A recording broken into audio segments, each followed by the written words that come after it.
Hey guys, what is up? It's your boy Psycho Bliat back again for the third day in a row.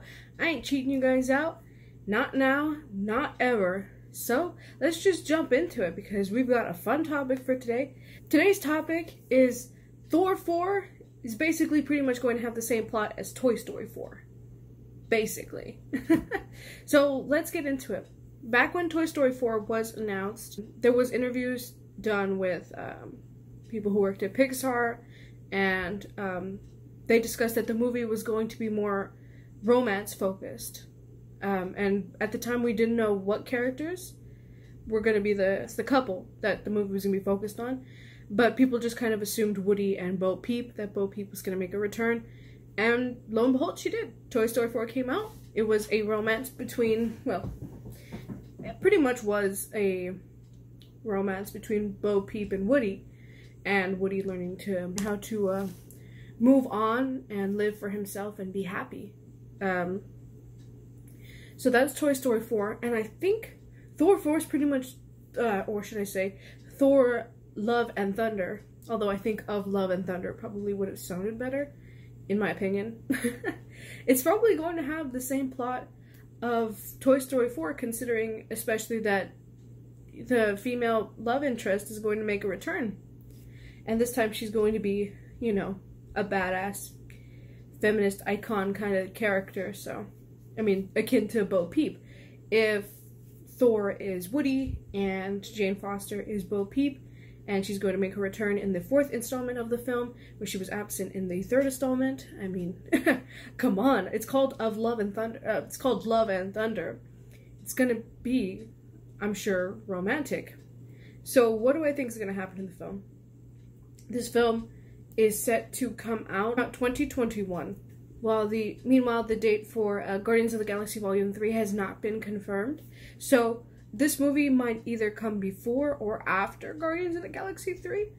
And I guess we're going to be going before, if that is the case. We might be going before Guardians of the Galaxy 3. If it is before Guardians of the Galaxy 3, then we'll be seeing probably Thor leaving the Guardians of the Galaxy to stay with Jane Foster, according to, you know, similar to how Woody leaves the toys and goes with Bo Peep. As to what the central conflict of the film will be, I'm not entirely sure, because we don't know how Jane Foster gets the hammer. I'm assuming it's going to be similar to how the Hulk found himself on Sakaar, the garbage planet. She's been having to fend for herself, well in between the time period from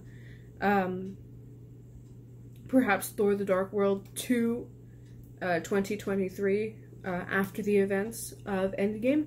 So she will have been there for almost 10 years, which I think fits the time frame considering Bo Peep and Woody were apart for, I believe, 9 years.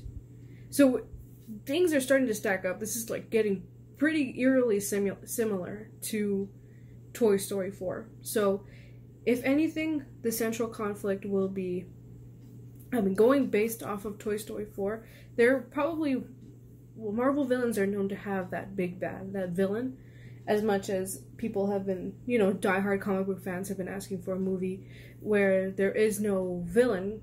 I've heard people say that Thor Ragnarok shouldn't have had Hela in it.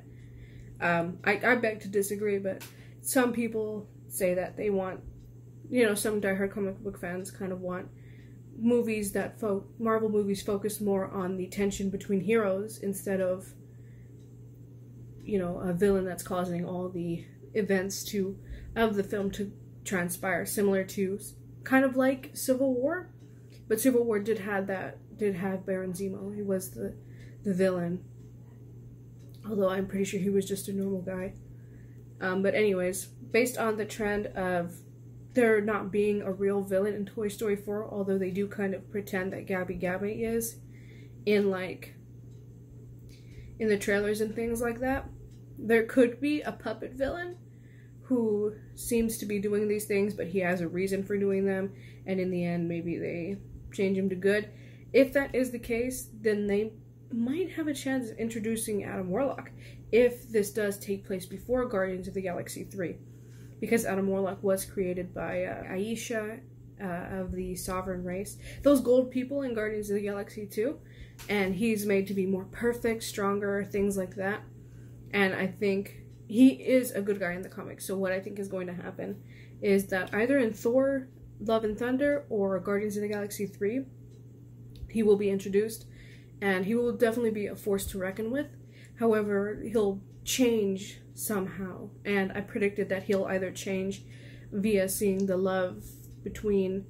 because my original prediction was that he was going to make his appearance in Guardians of the Galaxy 3, but because, like I said, a release date hasn't been announced for that, and it looks like Thor 4 is supposed to be coming out before then, that Adam Warlock will... My original prediction was that Adam Warlock will, like, see the bond, or how much Star-Lord is just desperate, like, to try and get Gamora back, because, you know, he loves her. And Adam Warlock might see something like that between Jane and Thor, and he might, you know, just kind of change and feel something that he's never felt before, because I imagine the race he comes from doesn't believe in things like that, like love and affection. So kind of your standard good bad guy gone good because he's seen the beauty of life, kind of things like that. And I think that wouldn't be a bad idea.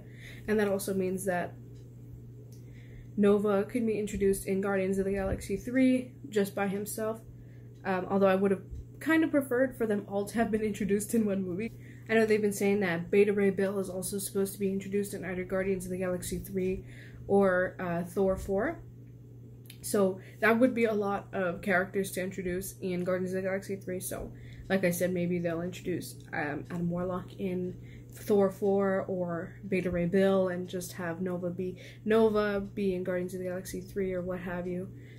So yeah, other than that, that's basically what I'm thinking. I'm thinking that the movie is going to follow a very similar formula to Toy Story 4, with your main character having been through this, you know, almost like a long period where he's just had a lot of downtrodden days. He's had to give up a lot, and then you have, including his love interest, and you have her come back, you know, 10 plus years later, and she's completely different. She's no longer more tame. She's out there. She's pretty, you know, she's out there. She's pretty independent, and she, you know, she's now doing these amazing things.